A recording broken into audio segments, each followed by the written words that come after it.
Halo semua, ada satu keputusan yang lagi-lagi ya membelah bangsa kita. Presiden Prabowo kabarnya akan memberikan gelar pahlawan nasional untuk Soeharto. Nah, kenapa sih langkah ini bisa sampai sepanas ini perdebatannya? Yuk kita bedah bareng-bareng. Pertanyaannya kelihatannya simpel kan, pahlawan atau tiran? Tapi jawabannya, wah ini yang rumit banget. Gimana bisa coba satu orang yang sama itu dipuja-puja sebagai bapak pembangunan sama jutaan orang, tapi di sisi lain dicap tiran sama jutaan lainnya? Nah, ini dia nih, inti masalah yang akan kita coba pahami. Oke, untuk ngerti kenapa keputusan ini diambil, kita nggak bisa cuma lihat ke istana loh. Kita harus lihat sumber kekuatan utamanya loh. Apa itu? Ternyata ada gelombang dukungan publik yang gede banget. Coba deh, lihat angka ini baik-baik. 80,7%. Survei dari kedai kopi bulan November 2025 lalu nemuin fakta yang jujur aja cukup mengejutkan. Sebanyak itu responden setuju Soeharto jadi pahlawan nasional. Ini bukan cuma angka ya, ini suara mayoritas yang sangat-sangat kuat.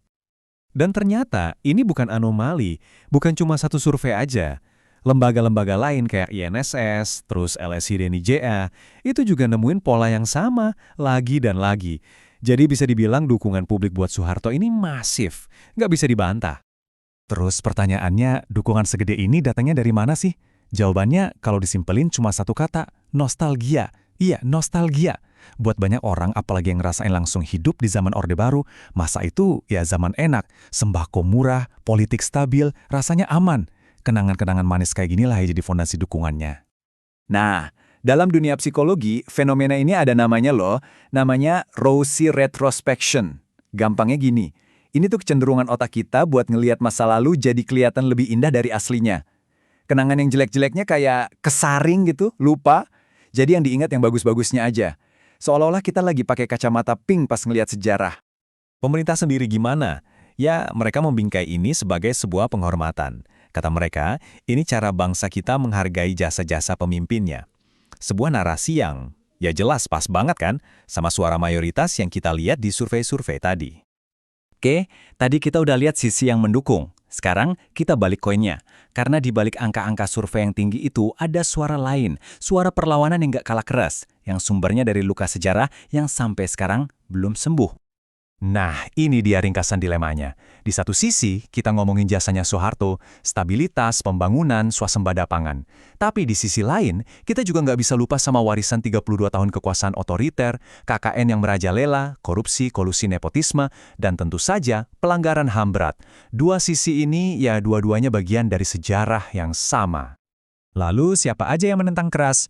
Pertama, jelas koalisi masyarakat sipil. Terus ada aktivis-aktivis HAM yang dari dulu nggak pernah berhenti bersuara. Dan yang paling utama, tentu saja keluarga korban. Mereka sampai detik ini masih berjuang mencari keadilan. Kalau dari panggung politik, ada juga suara penolakan, misalnya dari PDI Perjuangan. Coba kita pahami argumen utama mereka. Buat mereka, ngasih gelar pahlawan ke Soeharto itu bukan sekedar penghargaan biasa. Bukan. Ini dianggap sebagai, ya, sebuah penghinaan buat para korban. Dan juga sebagai upaya buat memutihkan sejarah. Seolah-olah semua sisi kelamnya mau dihapus begitu aja. Tapi, tunggu dulu. Keputusan ini bukan cuma soal suara rakyat aja loh. Ada satu faktor lagi yang gak kalah penting, yaitu adanya lampu hijau dari para elit politik yang sekarang berkuasa.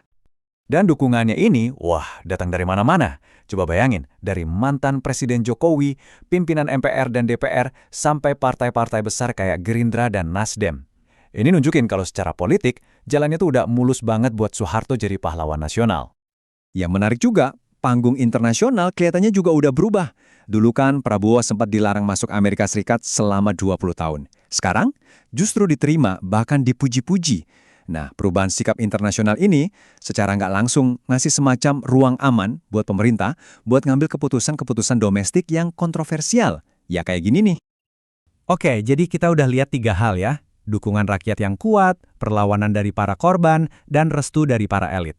Sekarang coba kita tarik semua benang merahnya. Kita lihat gambaran besarnya. Sebenarnya apa sih yang dipertaruhkan di sini? Penting nih buat kita ingat, pemberian gelar pahlawan ini bukan keputusan sepihak dari presiden loh. Ada prosedurnya, ada tahapannya. Usulannya itu datang dari bawah, dari masyarakat. Terus direview sama Pemda, dinilai sama akademisi dan sejarawan, baru deh terakhir sampai di meja presiden. Fakta kalau usulan ini bisa lolos semua saringan itu, ya, itu nunjukin kalau penerimaannya emang luas banget. Nah, ini dia poin utamanya, poin krusial dari semua ini. Kalau kita cuma menyalahkan Prabowo seorang diri, itu namanya menyederhanakan masalah. Keputusan ini pada dasarnya adalah pertemuan 3 kekuatan besar. 1. Kemauan mayoritas rakyat. 2. Restu dari para elit politik. Dan 3. Presiden yang posisinya hanya mengeksekusi mandat yang udah ada di depannya. Jadi pada akhirnya ini semua tentang memori kolektif, pertarungan memori. Ketika mayoritas sebuah bangsa lebih memilih untuk mengingat enaknya zaman stabilitas ketimbang mengingat lukanya pelanggaran HAM, ya pemimpin politik biasanya akan mengikuti kemana arah angin bertiup. Dalam kasus ini, bisa dibilang Prabowo itu aktor utamanya, tapi panggungnya sendiri udah disiapin sama sentimen publik yang luas. Jadi pertanyaan akhirnya mungkin bukan lagi sekedar apakah Soeharto pantas atau tidak jadi pahlawan. Pertanyaan yang lebih dalam buat kita semua adalah, kalau benar pahlawan itu adalah cerminan sebuah bangsa, cerminan seperti apa yang sedang kita lihat di depan kita sekarang? Nilai-nilai apa yang sebenarnya sedang kita pegang? Nah, itu dia pertanyaan yang mungkin perlu kita renungkan bareng-bareng.